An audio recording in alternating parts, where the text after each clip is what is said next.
ఓం నమో భగవతే శ్రీ రమణాయ. ఓం శ్రీ దక్షిణామూర్తయే నమః. ఓం శ్రీ గురుభ్యో నమః.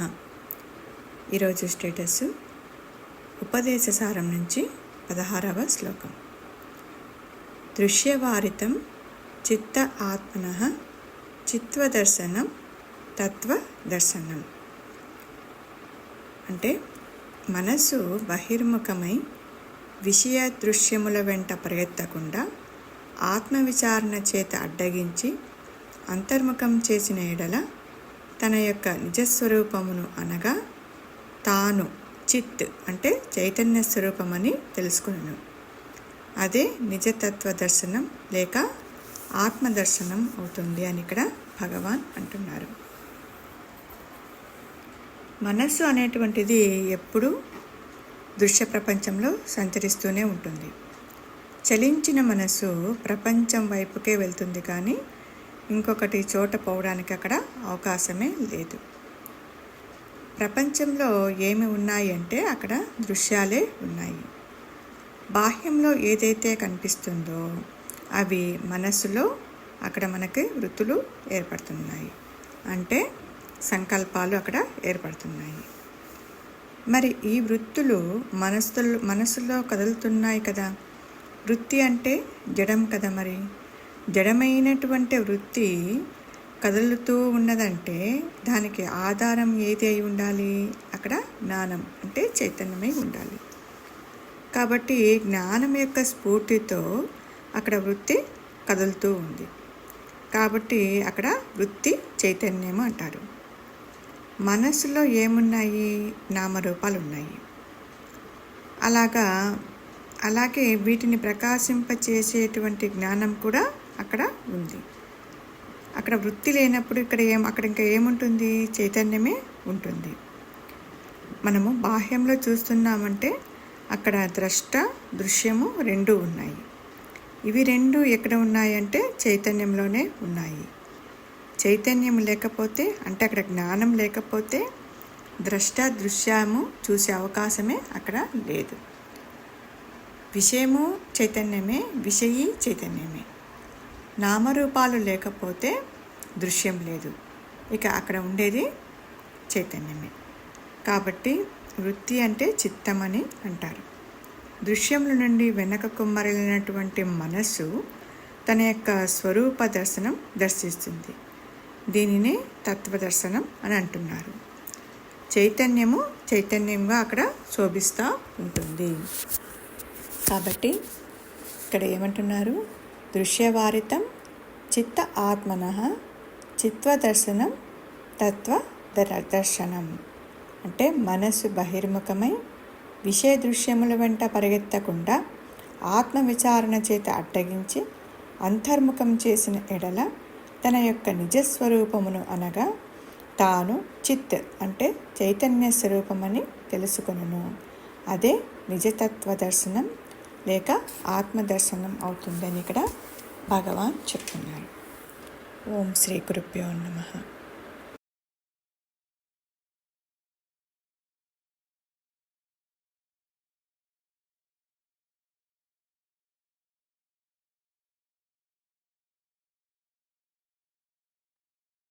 నమస్తే అండి. ఈరోజు గురువు గారు రాకపోవచ్చు, మనల్ని డిస్కస్ చేసుకోమన్నారు. ఇద్దరే వచ్చినట్టున్నారు, ఇంకెవరు రాలేదు.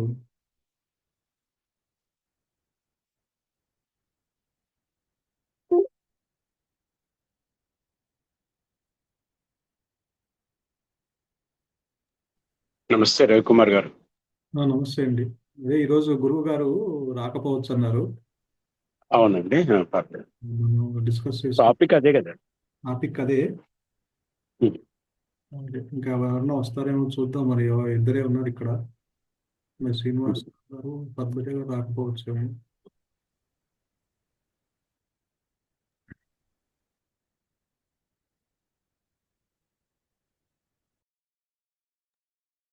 సరే, మనం పెట్టుకుందాం అయితే.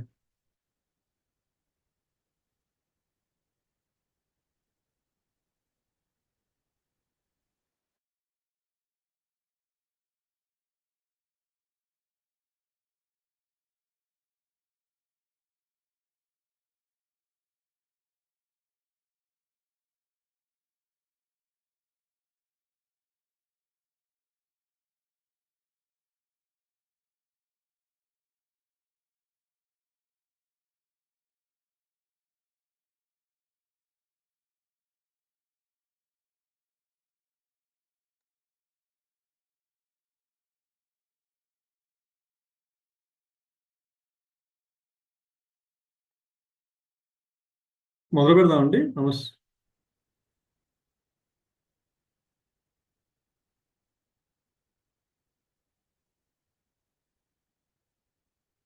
విద్యాసాగర్ గారు.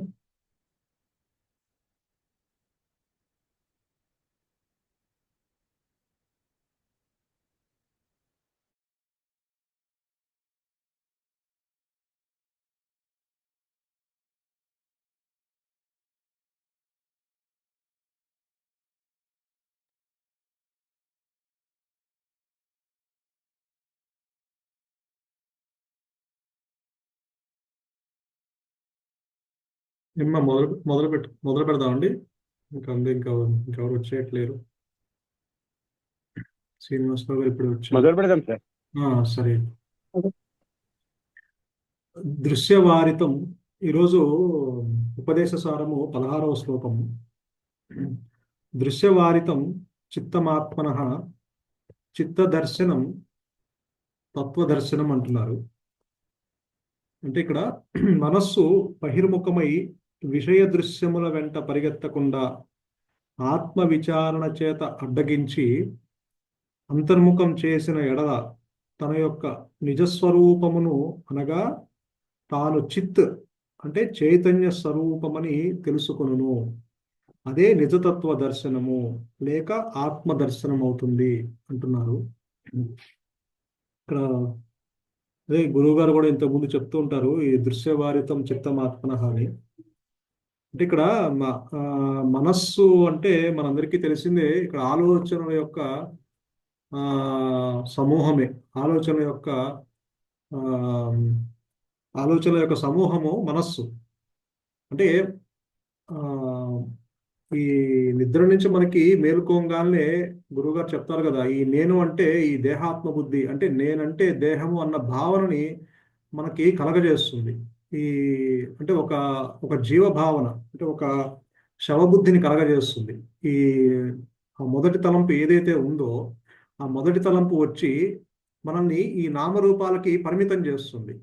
ఆ మొదటి నేను ఏదైతే ఉందో ఎప్పుడైతే మనకి ఆ నామరూపాలకి పరిమితం చేస్తుందో మనకు ఒక వ్యక్తి భావన కలుగుతుంది. అంటే నేనంటే పలానా వాడిని, పలానా వ్యక్తిని, పలానా కుటుంబానికి చెందిన వాడిని, పలానా గోత్రానికి చెందిన వాడిని, పలానా జాతికి చెందిన వాడిని, ఇలా పలానా అన్న భావము మనకి కలగజేస్తూ ఉంటుంది. ఈ నేను తర్వాత నేను తింటున్నాను, నేను తాగుతున్నాను, నేను వస్తున్నాను, నేను పోతున్నాను అంటే నేను అనేది ఇది ఏం చేస్తుందంటే ఈ దేహానికి పరిమితం అవుతుంది. అంటే దేహమే నేను అనుకొని ఆ దేహంతో తాదాత్మ్యం చెందినట్లుగా ఉంటుంది.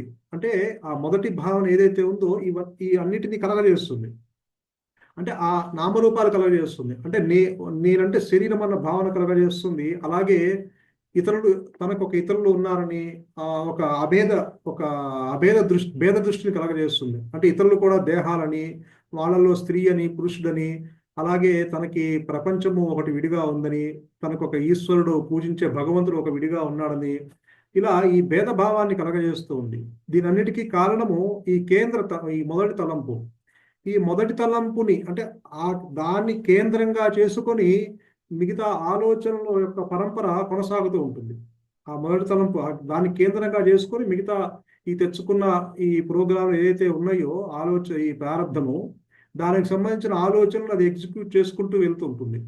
అంటే దాన్ని కేంద్రంగా పెట్టుకుని ఆ మొదటి తలంపుని ఇక్కడ ఏం చెప్తున్నారు అంటే ఇవన్నీ ఆలోచనలే. మనస్సు అంటే ఈ ఆలోచనల సమూహం. ఇప్పుడు అంటే మొదటి తలంపు దాన్ని ఆధారం చేసుకుని మిగతా తలంపులు. ఎప్పుడైతే మనకి ఈ తలంపు వచ్చిందో అది మనకి వెంటనే ఆ దృశ్యాన్ని మనకి కనిపించేలా చేస్తుంది. అదే గురువు గారు అదే చెప్తారు కదా, అంటే నీలో ఉన్నదే నువ్వు బయటికి చూస్తావని. అంటే ఎప్పుడైతే ఇప్పుడు మనకు ఏదైనా ఒక ఆలోచన వచ్చింది, ఇప్పుడు మనకి ఒక అరుణాచలం వెళ్ళాలి అన్న ఒక ఆలోచన వచ్చింది, గిరి ప్రదక్షిణ చేయాలి అన్న ఆలోచన వచ్చింది, మనం ఏం చేస్తాము, వెంటనే టికెట్ బుక్ చేసుకుంటాము, రూమ్స్ బుక్ చేసుకుంటాము, అరుణాచలం వెళ్తాము, రమణ మహర్షి ఆశ్రమము, స్కందాశ్రమము, ఆ కొండలు, ఆ దృశ్యాలు, అవన్నీ అంటే ప్రపంచము అంటే మనస్సు ఏమైంది ఇప్పుడు బహిర్ముఖమైంది. అంటే ఆ ఆలోచన వచ్చి నిన్ను బహిర్ముఖం చేస్తుంది. బహిర్ముఖం అంటే నీకు ఆలోచన వచ్చిందని నిన్ను ఆ దేహం ఉపాధి చేసుకొని నిన్ను బహిర్ముఖం చేస్తుంది. అంటే ప్రపంచం వైపుకి, ఆ దృశ్యాల వైపుకి పరిగెట్టింది మనస్సు. అంటే ఆ అరుణాచలం వెళ్ళాము, గిరి ప్రదక్షిణ చేశాము, అంతా తిరిగి వచ్చాము, అంతా ఆ దృశ్యాలన్నీ రికార్డ్ చేసుకుంది, పెట్టుకుంది. ఆ మళ్ళీ ఇంటికి వచ్చి యాత్ర ముగించుకున్నాము. అంటే దీనంతటికి కారణం ఏంటి? ఆలోచన. ఆలోచన వచ్చి నీ మనస్సుని బహిర్ముఖం చేసి దృశ్యాల వెంబడి పరిగెత్తింది. ఎప్పుడైతే సపోజ్ మనకి ఏ ఆలోచన రాలేదు, ఏ ఆలోచన రాకపోతే నువ్వు ఉన్న చోట ఉంటావు. మనం ఎక్కడైతే ఉన్నామో అక్కడే ఉంటాం. అరుణాచలం వెళ్ళాల్సిన అవసరం లేదు కదా. అంటే నీకు ఒక ఆలోచన వచ్చింది కాబట్టి ఇప్పుడు అరుణాచలం కానీ, లేకపోతే ఇంక ప్రయాగరాజ్ కానీ, లేకపోతే త్రివేణి సంగమంలో స్నానం చేస్తాం, ఆలోచన వచ్చింది. అంత రష్లో మనం నానా యాతన పడి వెళ్ళిన వాళ్ళు ఉన్నారు, ఒళ్ళు హూనం చేసుకొని వచ్చిన వాళ్ళు ఉన్నారు. అంటే ఎందుకు వాళ్ళకి ఆలోచన వచ్చింది? ఏదో తనకి పుణ్యమో, అక్కడికి వెళ్తే పుణ్యం వస్తుందనో, లేకపోతే మునిగితే ఇంకేమో వస్తుందనో ఏదో ఎక్స్పెక్టేషన్తో వెళ్ళి వచ్చాడు. దీని అందరికీ ఆ దేహాన్ని వాడుకొని వెళ్ళాడు. దీని అందరికీ కారణం ఆ ప్రపంచం, ఆ దృశ్యాలను చూసి వచ్చాడు. ఆ నదులు, ఆ జనాలు, ఆ జల సముద్రాన్ని చూసి వచ్చారు. ఇదన్నీ ఆ దృశ్యాలన్నీ చూసి వచ్చారు. దీని అందరికీ కారణం ఆలోచన. ఎప్పుడైతే అంటే ఇప్పుడు ఈ ఆలోచన ఉద్భవించింది. ఈ ఆలోచన ఉద్భవించడానికి కారణం ఏంటి అసలు? కారణం ఏంటంటే ఆలోచన అనేది ఇప్పుడు పుట్టి మళ్ళీ మరణిస్తుంది, మళ్ళీ పుట్టి మళ్ళీ మరణిస్తుంది. అంటే ఈ ఆలోచనలు, సావు పుట్టుకలు వాటి చేతుల్లో లేవు. అవి జడ పదార్థాలు. అవి నీ మనస్సులో ఒక కదలిక వచ్చింది అంటే దానికి కారణం ఏంటి? నీ మనస్సు, ఆ చైతన్యం ఉండబట్టి, అంటే ఆత్మ స్వయం ప్రకాశమైన ఆ జ్ఞానము ఉండబట్టి, అది ఆ ఆలోచన, ఆ జ్ఞానాన్ని ఆధారం చేసుకొని నీ మనసులో ఆ కదలిక వచ్చింది. ఆలోచన పుట్టడానికి కారణము ఈ జ్ఞానం ఆధారం. అంటే ఆలోచన అంటే నీకు ఇప్పుడు ఆలోచన పుట్టింది, ఒక ఒక ఒక సంకల్పం వచ్చింది. ఆ సంకల్పము కదలిక రావటానికి కారణం ఏంటి? ఈ జ్ఞానము. జ్ఞానము లేకపోతే జడమది, అది తనకు తానుగా కదలలేదు, ఏ పని చేసుకోలేదు. ఈ ఆలోచనలు కూడా అవి ఇప్పుడు పుట్టి మళ్ళీ మరుక్షణం నశించేవి. కాబట్టి ఆ కదలిక రావటానికి కారణము చైతన్యము. ఆ చైతన్యము ఉండబట్టి అది ఆధారం చేసుకొని కదిలింది. ఇప్పుడు ఇప్పుడు మనకి ఒక ఒక ఒక ఇప్పుడు మనం పెరట్లో వెళ్ళాము, రాత్రి చీకట్లో ఏదో చూసాము, ఒక వస్తువును చూసాము అక్కడ పెరట్లో. కానీ అది మనం గుర్తించలేకపోతున్నాం అదే వస్తువు అని. కానీ మీరు పొద్దున్నే సూర్యోదయం అయిన తర్వాత ఆ తలుపు తీసి మీరు పెరట్లోకి వెళ్ళిన తర్వాత, అరే ఇక్కడ ఉన్నది బిందె అని మీరు గుర్తించారు. దానికి కారణం ఏంటి? సూర్యుని యొక్క వెలుగు. ఇప్పుడు మీ నాలెడ్జ్, మీ యొక్క తెలివితేటలైతే మీరు రాత్రి దాన్ని గుర్తించాలి. ఆ చీకటిలో ఒక వస్తువుని మీరు ఉన్నట్లుగా సుస్పష్టంగా మీరు గుర్తించాలి. మీ తెలివితేటలు ఉన్నా దాన్ని గుర్తించలేకపోయారు. ఎందుకని? అక్కడ వెలుగు లేదు కాబట్టి. అంటే మీరు పొద్దున్నే లేచి ఆ వెలుగులో ఇది బిందె అని గుర్తించారు. దానికి కారణం ఏంటి? మీ తెలివితేటలు కూడా కాదు, వెలుగు. ఇప్పుడు ఆ వెలుగు ఉండబట్టి బిందెను గుర్తించారు. వెలుగు లేకపోతే, సూర్యుని యొక్క వెలుగు లేకపోతే మీరు బిందెను గుర్తించలేరు కదా. మీకు ఆ తెలివితేటలు ఉంటే చీకట్లో గుర్తించాలి. అంటే ఇక్కడ ఏంటి? ఆ వెలుగు ఉండబట్టి ఆ వెలుగుని ఆధారం చేసుకొని మీరు ఆ బిందె, ఇది బిందె అని మీరు గుర్తించి తెలుసుకుంటున్నారు. అలానే ఇప్పుడు సపోజ్ బిందె లేదు, ఇంకా అక్కడ ఏముంటుంది? వెలుగే కదా.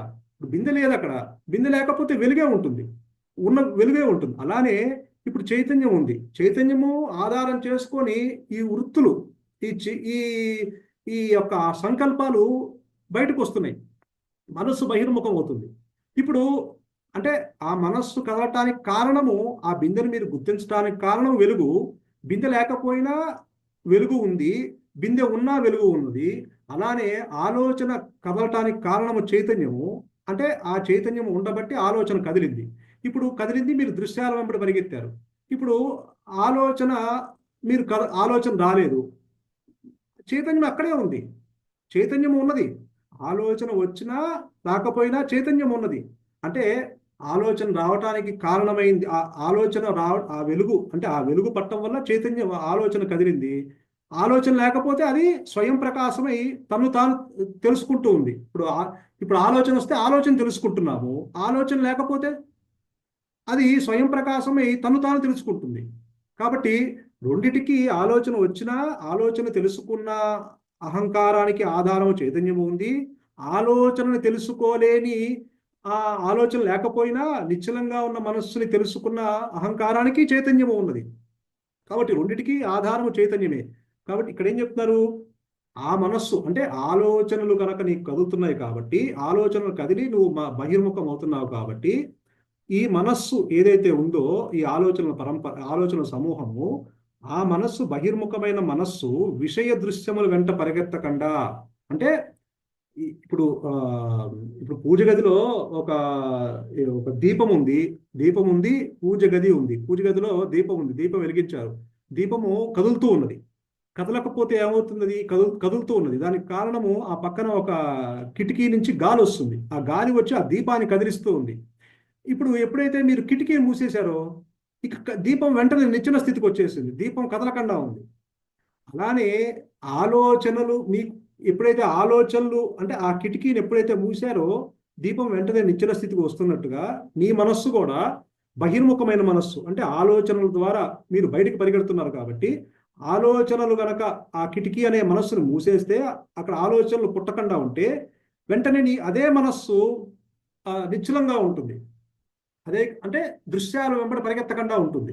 ఇప్పుడు మనస్సు ఇందాక మనకి అరుణాచలం వెళ్ళాలని ఆలోచన వచ్చింది, దృశ్యాల వెంబడి పరిగెత్తాం, అక్కడికి వెళ్ళి దృశ్యాల వెంబడి చూసి వచ్చాము.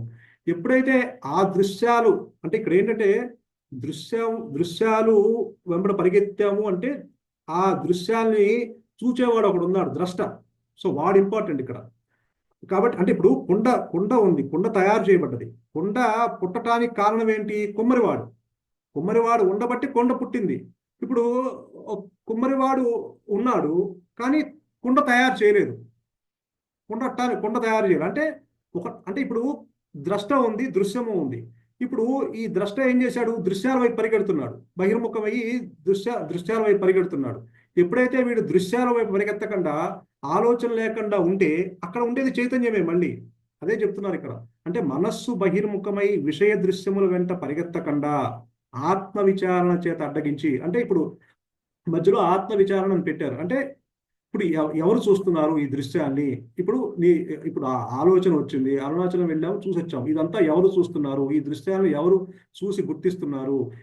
ఇక్కడ స్కందాశ్రమం ఉందని ఎవరు చెప్తున్నారు? అంటే ఎవరు? ఈ అహంకారం చెప్తుంది. వాడెవడు అనేది ఇక్కడ నేనెవరని విచారణ. వాడు ఉన్నాడేమో చూడు అన్నప్పుడు ఏమవుతున్నది? వెంటనే ఆ మనస్సు తన మూలస్థానానికి వెళ్తుంది అంటారు భగవాన్. అంటే అది ఎక్కడైతే పుట్టిందో అది తన మూలస్థానానికి వెళ్ళిపోతుంది. అప్పుడు దృశ్యాలు ఉండవు. ఎప్పుడైతే అది మూలస్థానానికి వెళ్ళిందో అక్కడ అహంకారం మిగిలే ఉంటుంది ఇంకా. అంటే ఇక్కడ ఏమవుతుందంటే మనస్సు బహిర్ముఖమై విషయ దృశ్యముల వెంట పరిగెత్తకుండా ఆత్మ విచారణ చేత అడ్డగించి అంతర్ముఖం చేయమంటున్నారు. అంటే నీ మనస్సుని కనుక లోపలికి మరల్చి, అంటే దృశ్యాల నుంచి అప్పటిదాకా నీ మనస్సు బహిర్ముఖమైన మనస్సు దృశ్యాల నుంచి వెనక్కి మరల్చినప్పుడు, అంతర్ముఖం చేసినప్పుడు అది తన యొక్క నిజస్వరూపమును అనగా తాను చైతన్య స్వరూపం అని తెలుసుకొనును. ఇక్కడ అంటే గురువుగారు అదే అంటారు. అంటే నువ్వు అంతర్ముఖమైనంత మాత్రాన నువ్వు దృశ్యాల వెంబటి పరిగెత్తకుండా నీ మనస్సును నిశ్చలం చేసుకున్నంత మాత్రాన అహంకారం మిగిలే ఉంటుంది. ఇప్పుడు దృశ్యము ఆలోచన వచ్చినప్పుడు అహంకారం ఉంది. అహంకారము ఆలోచనని ఇప్పుడు మనం ఏం చేస్తున్నాము? ఆలోచనని మనం విడిగా చూస్తున్నాం. విడిగా మనకు ఒక ఆలోచన వచ్చింది, దాన్ని మనం గమనిస్తున్నాం. ఆలోచన వచ్చింది కాబట్టి మనం అరుణాచలం వెళ్ళాం. అంటే ఏంటి? ఆలోచన మనం విడిగా చూస్తున్నాం. అంటే ఏంటి? ఆ దృశ్యము ఉంది, ఆ ఆలోచించేవాడు ఉన్నాడు, ఆలోచన ఉంది. ఇప్పుడు ఆలోచన రాలేదు కానీ ఆలోచించేవాడు ఉన్నాడుగా ఇంకా అక్కడ. ఇప్పుడు ఆలోచన ఏమీ లేదు, నాకు ఏ ఆలోచన రావట్లేదు, నాకు ఏ దృశ్యాలు కనిపించట్లేదు, నేను అంతర్ముఖమయ్యాను, కళ్ళు మూసుకున్నాను, నాలో నేను ప్రయాణించాను, నాకేం కనిపించట్లేదు, అంతా చీకటిగా ఉంది అంటున్నాం. అంటే ఏంటి? అక్కడ అంతా చీకటిగా ఉన్నా దాన్ని గుర్తించేవాడు ఒకడు ఉన్నాడు. వాడు మిగిలే ఉన్నాడు. ఈ అహంకారం, ఈ దేహాత్మ బుద్ధి గల ఈ నేను ఏదైతే ఉందో వాడు మిగిలే ఉన్నాడు. కాబట్టి ఇక్కడ నువ్వు దృశ్యాల నుంచి వెనక్కి మరల్చినప్పుడు, అంతర్ముఖమై నీ లోపలికి నువ్వు ప్రయాణించినప్పుడు, దృశ్యాల నుంచి వెనక్కి మరల్చిన మనస్సుని, అంటే దృశ్యాల నుంచి అంటే ఆ ప్రాపంచిక అదే చెప్తున్నారంటే ప్రాపంచిక విషయవాసల యందు దోష దర్శనం చేయాలి. దీనికి దృశ్యాల నుంచి వెనక్కి మరాలి అంటే నీ మనస్సుని పూర్తి వైరాగ్యం ఉండాలి. అంటే ఇది ఏది నిత్యము ఏది అనిత్యము అన్న వివేక విచక్షణ, శంకరాచార్యులు అదే చెప్తారు, వివేక విచక్షణ ద్వారా నీకు ఆ ఏది నిత్యము ఏది అనిత్యము. ఇప్పుడు ఆలోచన పుడుతుంది, మళ్ళీ ఆలోచన నశిస్తుంది. అంటే ఆలోచన ఇప్పుడు పుట్టి మళ్ళీ నశించేది. ఇది ఒక జడ పదార్థము, ఇది కంటిన్యూస్ గా ఉండట్లేదు, ఇది సత్యము కాదు. సత్యమైతే అన్ని అవస్థల్లోనూ ఒకే రకంగా ఉండాలి. ఇప్పుడు అహంకారం ఉంది, జాగ్రత్త అవస్థలో పూర్తిగా దేహంతో తాదాప్యం చెందుతున్నట్లుగా ఉంటుంది, ఆలోచనతో పరంపర కొనసాగుతూ ఉంటుంది. అదే స్వప్నంలో సూక్ష్మ శరీరంతో ఉంటుంది, అక్కడ ఇంకో రకంగా ఉంటుంది. అలానే సుషుప్తిలో నిద్రావస్థలో ఆలోచనలు ఉండవు, ఆ వృత్తిరాహిత్యమయ్యి ఆ దేహ ధ్యాస ఉండదు. చివరికి నీవు పూజించే భగవంతుడు కానీ అందరినీ సంసారం, భార్య, పిల్లల్ని, బ్యాంకు బ్యాలెన్స్, కారు, ఇల్లు అన్నీ పక్కన పడేసి హాయిగా పడుకుంటున్నాము. ఇది ఎందుకు పడుకుంటున్నాము? మనకి తెలియకుండానే ఆ శాంతిని కొరకు, ఆ శాంతి కోసము ఆ లోపల నీకు ఆ జాగ్రత్త అవస్థలో నా దుఃఖము నిద్రావస్థలో ఉండదు. అది మనకు తెలియకుండానే దాని గురించి మనము ఆ నిద్రాస్థితిని కోరుకుంటూ మనం పడుకుంటున్నాము. అంటే ఏంటి, అక్కడ నీకు శాంతి లభిస్తుంది. అక్కడ అంటే 3 అవస్థల్లో 3 రకాలుగా ఈ అహంకారము మారుతూ ఉంది. సో మారేది ఎప్పటికీ సత్యము కాదు, మారనిది సత్యము అన్న వివేకము, విచక్షణ ద్వారా ఈ ఆలోచనలు ఇప్పుడు పుట్టి ఇప్పుడు నశిస్తున్నాయి. అలాగే ఆలోచన వస్తే దృశ్యం కనిపిస్తుంది, ఆలోచన లేకపోతే దృశ్యం లేదు. అంటే ఏంటి, దీనికి కారణం మూలము ఆలోచన. అదే చెప్తారు కదా గురువు గారు, ఈ దుఃఖానికి కారణము ఆలోచన. పుట్టుకు ఒక ఆలోచన, చావు ఒక ఆలోచన, దుఃఖము నాకు దుఃఖము ఉన్నది అన్నది కూడా ఒక ఆలోచన. ఏ ఆలోచన లేకపోతే, ఇప్పుడు నిద్రలో ఏ ఆలోచనలు లేవు కాబట్టి నీకే దుఃఖము లేదు. అంటే దీని అర్థం ఏంటంటే ఇది అనిత్యము, శాశ్వతము కాదు. ఇది లేనిది ఉన్నట్లుగా మనకి భ్రమని కలగజేస్తుంది. ఇది ఒక ఎండమావులు లాంటిది. అంటే చీకటిలో త్రాడుని చూసి పాముని భయపడినట్టుగా ఉంటుంది. వెలుతురులో అదే వెలుతురులో చూస్తే తాడుగా కనిపిస్తుంది, స్పష్టంగా పాము భయం పోతుంది. అట్లానే ఇదంతా అశాశ్వతము, అనిత్యము కాబట్టి ఈ అహంకారం మారుతూ ఉంటుంది. కాబట్టి ఈ దృశ్యాలు కూడా మారుతూ ఉంటాయి. సో ఈ దృశ్యాలు కూడా శాశ్వతం కాదు. మీరు ఏదైనా తీసుకోండి, ప్రపంచంలో ఏ దృశ్యమైనా తీసుకోండి, ఈ జగత్తులో అది అశాశ్వతము. ఇవన్నీ పరిపూర్ణమైన జ్ఞానం మీద ఆధారపడి మనుగడ సాగిస్తున్నాయి. నీ మనస్సులో కదలిక వచ్చిందంటే దానికి కారణం చైతన్యము. నీ మనస్సులో కదలిక లేకపోయినా చైతన్యము ఉన్నది. నీ మనసులో కదలిక వచ్చినా చైతన్యం ఉన్నది. అంటే ఏంటి, మార్పు లేకుండా చైతన్యం అలానే ఉన్నది. మారేవేంటి, ఆలోచనలు. కాబట్టి మారేవి నీవు కాదు, మారనిది నీవు, చైతన్యము. కాబట్టి అందుకని ఏం చెబుతున్నారు, నీవు దృశ్యాల వెంబడి పరిగెడుతున్నావు, అది నీవు కాదు. నువ్వు ఎప్పుడైతే, అదే గురువుగారు చెప్తారు, ఏ నేనైతే ఉందో ఆ నేను దేనిని గుర్తించకుండా ఉంటే అదే నేను తను తాను చూసుకుంటుంది అంటారు. అంటే ఏంటి, ఇప్పుడు ఏంటి, ఈ నేను అన్నిటినీ గుర్తించుతుంది. భార్యని, పిల్లలని, సంసారం అని, ఈతి బాధలని, లేకపోతే అక్కడ వెళ్దామని, ఇక్కడికి వెళ్దామని, ప్రపంచంలో ఇన్ని దృశ్యాలు వాటెంబడి పరిగెడదామని అన్ని ఆ తెచ్చుకున్న ప్రోగ్రాంలు అన్ని ఆలోచన ద్వారా వీడు పరిగెడుతూ ఉన్నాడు, బయటికి పరిగెడుతూ ఉన్నాడు. ఎప్పుడైతే నువ్వు పరిగెత్తకుండా అంతర్ముఖమైతే అక్కడ ఉండేది ఆ నేనే మళ్ళీ. ఎందుకంటే చైతన్యము ఈ ఆలోచన రావడానికి ఉంది, ఆలోచన లేకపోతే ఆ చైతన్యం అట్లానే ఉన్నది. కాబట్టి నువ్వు ఆలోచన లేని స్థితిలో, ఆలోచన లేని స్థితే ఆలోచన లేని మనస్సే ఆత్మ అంటారు గురువు గారు. అంటే ఏంటి, ఇక్కడ ఆలోచనలు లేకుండా ఉన్నప్పుడు అక్కడ అనుగ్రహం చేత నీకు నీ స్వరూపం ఏదైతే ఉన్నదో అది తనకు తానుగా అహమహమంటూ తనకు తానుగా నీ స్వరూపంగా ప్రకటించుకునే స్థితి ఏర్పడుతుంది అంటారు. ఎందుకు ఈ అదే భగవాను అన్ని చోట్ల చెప్తారు, ఇక్కడ నిశ్చలంగా ఉండు అనేదే పద్ధతి. నిశ్చలంగా ఉండటం వల్లే నీకు, అంటే ఆత్మ సాక్షాత్కారానికి కావలసిందల్లా నిశ్చలంగా ఉండటమే అంటారు భగవాను సందర్భంలో. ఇక్కడ నిశ్చలంగా ఉండు అనేదే పద్ధతి. అదే శంకర్లు కూడా చెప్తారు, నిశ్చల తత్వే జీవన్ముక్తి అని. ఆలోచనలు లేని మనస్సే ఆత్మ అని గురువు గారు కూడా చెప్తారు. అంటే ఏంటి, ఇప్పుడు మనకి ఒక మరి ఆ పూజ గదిలో అప్పటిదాకా కదులుతున్న ఆ దీపము, ఆ గాలి దీపాన్ని కదిలిస్తుంది.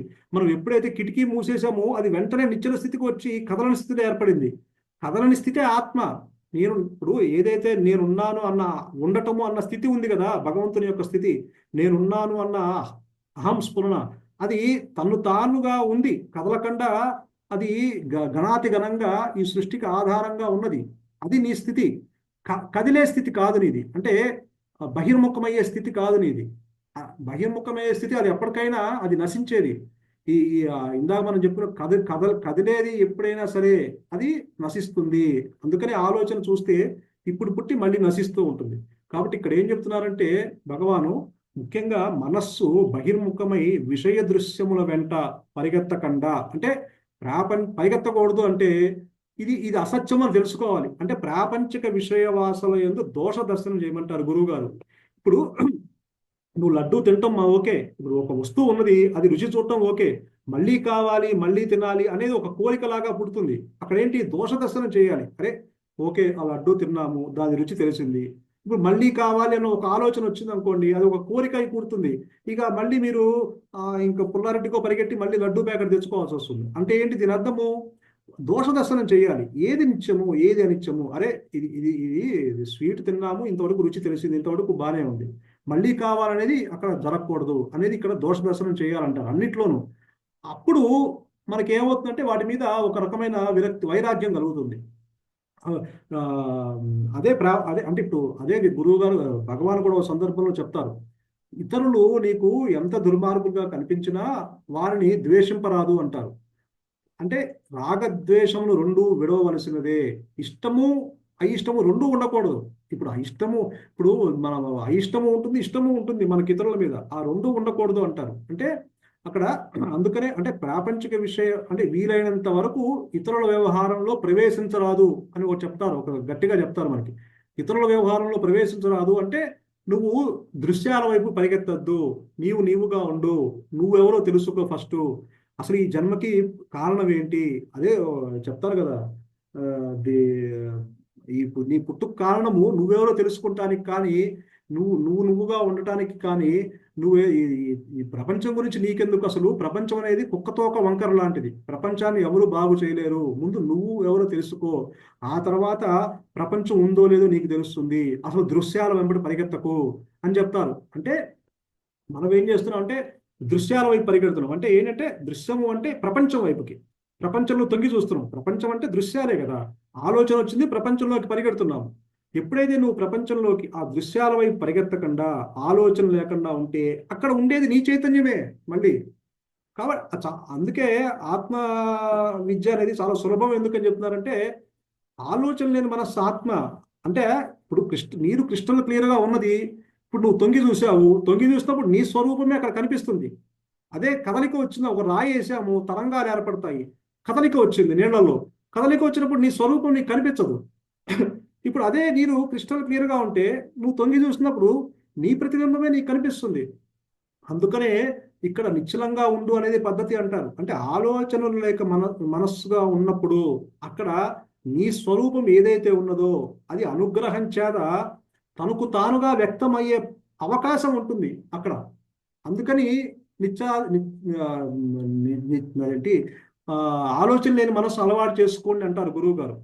ఎందుకంటే ఆలోచన లేని మనస్సే ఆత్మ చెప్తారు కాబట్టి అక్కడ గేట్వే, అక్కడ దాకా ఈ జీవుడు తీసుకురాగలడు. ఆలోచన లేని మనస్సును అలవాటు ఖచ్చితంగా చేసుకోవాలి, దానికి ఆ మాత్రం మూల్యం చెల్లించక తప్పదు, ఆ మాత్రం ప్రయత్నం చేయక తప్పదు అంటారు గురువు గారు. కాబట్టి అక్కడ అందుకని దృశ్యాల వైపు పరిగెత్తద్దు అంటున్నారు, ప్రపంచం వైపు పరిగెత్తద్దు. ప్రపంచం అనేది నువ్వు బాగు చేయలేవు, అది ఒక కుక్కతో ఒక వంకర లాంటిది, అది తన బుద్ధి తను చూపిస్తుంది. మనం ఎంత ప్రయత్నించినా సరే అది వాళ్ళ బుద్ధి వాళ్ళు చూపిస్తారు. అందుకనే ఉద్ధరే ఆత్మ అంటారు. అంటే తను తాను ఉద్ధరించుకోవాలి, ఇతరుల గురించి ఉద్ధరించడం కాదు, ఎవరికి వాళ్ళు ఉద్ధరించుకోవాలి అంటారు. అంటే ఎవరికి వాళ్ళు ఆలోచన లేని స్థితిని అలవాటు చేసుకోవాలి.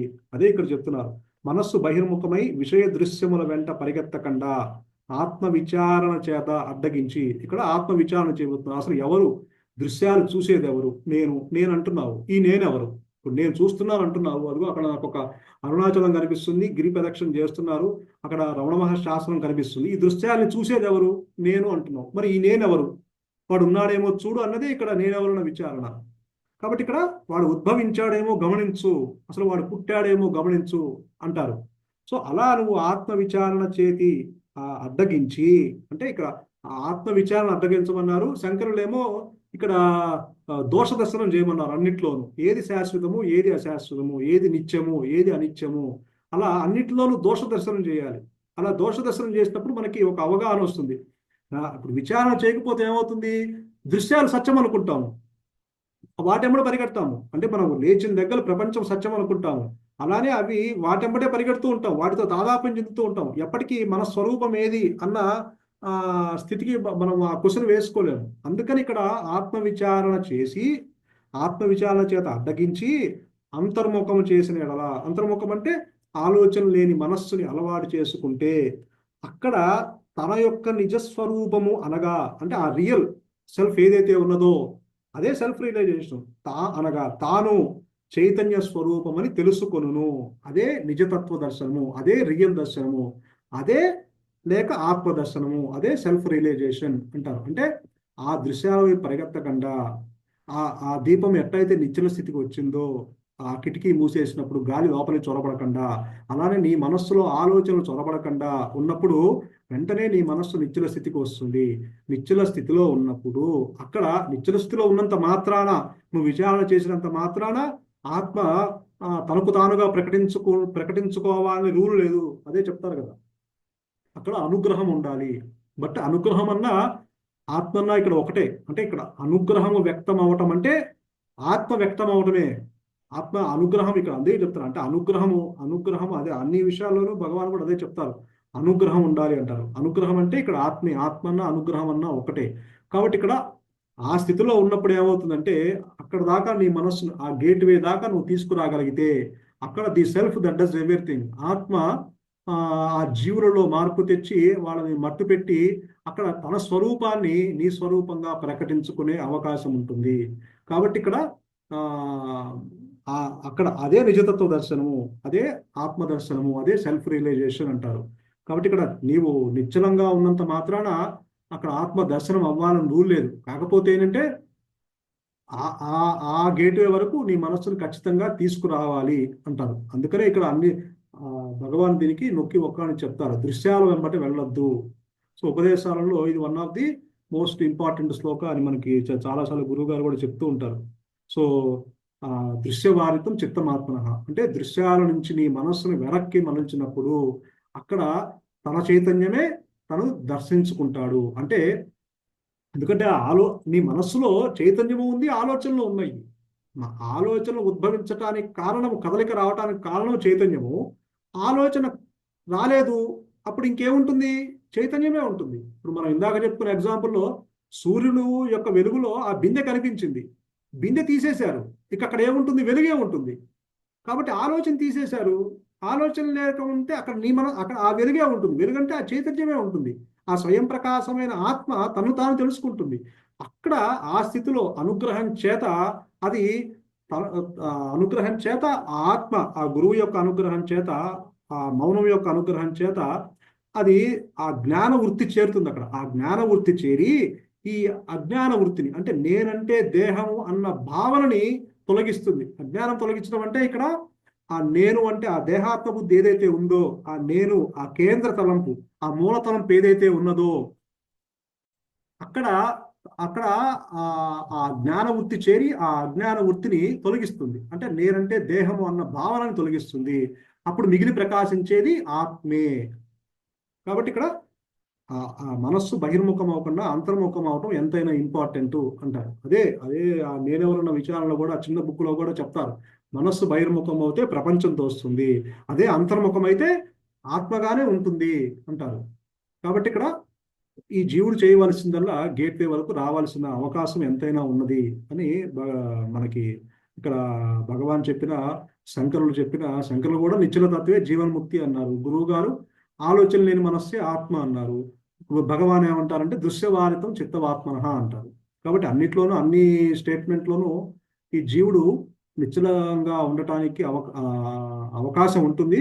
సో ఖచ్చితంగా ఆత్మ అందరిలోనూ మార్పు తీసుకొచ్చి అది తనకు తానుగా ప్రకటించుకునే అవకాశం అనుగ్రహం చేత అది ప్రకటింపబడుతుంది అని ఇక్కడ చెప్తున్నారు. శ్రీనివాసరావు గారు మీరు ఏమన్నా కొంచెం యాడ్ చేస్తారా?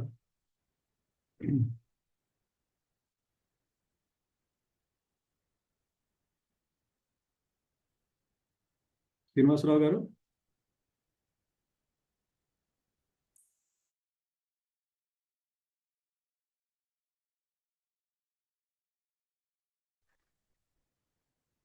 చాలా బాగుందండి. విషయాలు సూక్ష్మంగా, సరళంగా, త్రిబోధకంగా చెప్పారు.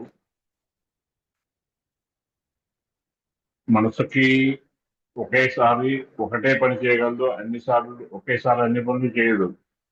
ఒకసారి ఒక పనే చేస్తుంది. అది బయటికి పోతున్నప్పుడు లోపల ఉన్నది, లోపల ఉన్నప్పుడు బయటికి పోతుంది. మనం కూడా అంతే కదా, ఇంట్లో ఉన్నామంటే బయటకు వెళ్తాం, బయట ఉంటే ఇంట్లో ఉన్నాం. ఇది సేమ్ వే బయటికి పోయే మనుషుని కనుక ఆలోచన రాకుండా ఉన్నవాళ్ళు ఉన్నట్టుగా ఉంటే, ఆలోచన వచ్చినప్పుడు ఏమైంది, ఉన్నవాడు ఉన్నట్టు లేడు, నేను ఫలానా అని చెప్పి ఒక ఐడెంటిఫికేషన్ ప్రిఫిక్సో సఫిక్సో క్యారీ అవుతుంది.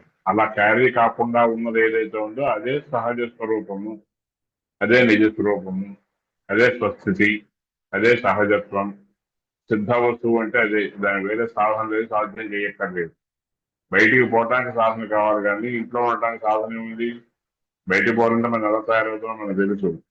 ఆ తయారీ ఏమక్కర్లా, ఉన్న చోట ఉంటే ఇంట్లో ఉన్నట్టే, స్వస్థితిలో ఉన్నట్టే. ఒక సినిమా హాల్లో అయితే సినిమా తెర మీద ప్రొజెక్టెడ్ లైట్ ద్వారా నీడల్ని ఎలా మనం చూస్తున్నాము, చూస్తున్నసేపు అదే సహజము, అదే నిజము అని ఎట్లా అనుకుంటున్నాము. అదే తలుపులు తీయగానే అక్కడ బయట నుంచి వచ్చే ఆ లైట్ కి ఈ మొత్తం అంతా కొట్టుకుపోయి ఏమీ లేదు, తెర మాత్రం కనపడుతుంది.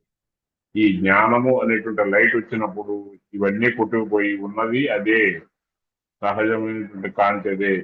ఈ డిఫ్యూజర్ లైట్ లో, ప్రొజెక్టెడ్ లైట్ లో మనం చూసే నీడలు లాంటివి కనిపించేటువంటి దృశ్య ప్రపంచం అంతా. అది కాదు ప్రపంచం అంటే, నువ్వే ప్రపంచం, నువ్వు బయటకు వెళ్ళకపోతే ప్రపంచం అన్నది లేదు అని చెప్పడమే ఈ శ్లోకమైనటువంటి ముఖ్యమైనటువంటి భావార్థం. బయటకు పోకుండా ఉంటే, ప్రత్యేకించి బహిర్ముఖం కాకుండా ఉంటే అంతర్ముఖం. అంతర్ముఖం అంటూ వేరే విడిగా చేయనవసరం లేదు, ఉన్న స్థితి అది. ఇది దీనికి సాధన అంటూ లేదు అని చెప్పడం జరిగింది గురువు గారు కానీ భగవాన్ కానీ. ఉన్నది ఉన్నట్టు ఉంటానికి ఏ సాధన కావాలి, ఏ సాధన అక్కర్లేదు. ఆ స్థాయికి తెచ్చుకోవటం, ఇందాక ఎంతసేపు చెప్పినా ఏకాగ్రతకి రావాలి. ఇప్పుడు ఏమవుతుందంటే ఇంద్రియాల ద్వారా బయటకు పోతుంది, అలా పోకుండా కట్టడి చేయటమే. అది ఎలా వస్తుందంటే దోష దర్శనం ద్వారా వస్తుంది అన్నది ఒక చిన్న ఆహార శుద్ధి ద్వారా, అలాగే ప్రాణాయామం ద్వారా దాన్ని సాధించవచ్చు అని చెప్పని చిట్కాగా చెప్పడం జరిగింది.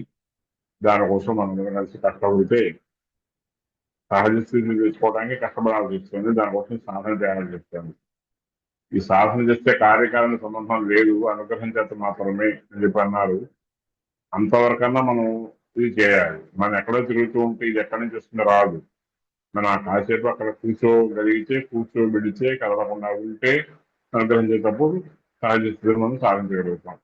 ఇది ఈ శ్లోకం యొక్క పరమార్థము, గూఢార్థము, సహజ స్థితి.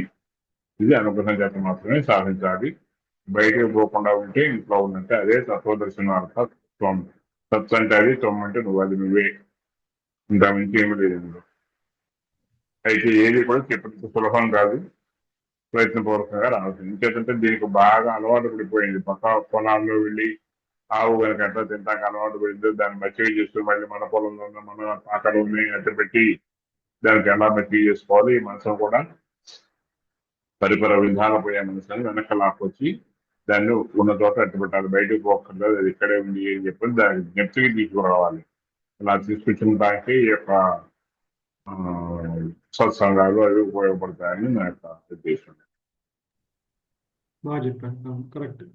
ఇప్పటిదాకా ఈ మనస్సు అలవాటైంది బయటికి, అంటే మొదటి నుంచి అది తెచ్చుకున్న జన్మల నుంచి ఆ వాసన వల్ల ఈ మనస్సు బయటికి అలవాటు అవుతూ ఉంది పాపం. ఎందుకంటే వాడు కర్తృత్వ భావంతో అవన్నీ ఆ యొక్క విషయ వాసనలన్నీ తెచ్చుకొని ఉన్నాడు కాబట్టి వాడికి అది బహిర్ముఖము ఈజీగా అలవాటు అయిపోయింది. అంటే అదే సత్యం అనుకుంటూ ఉన్నాడు.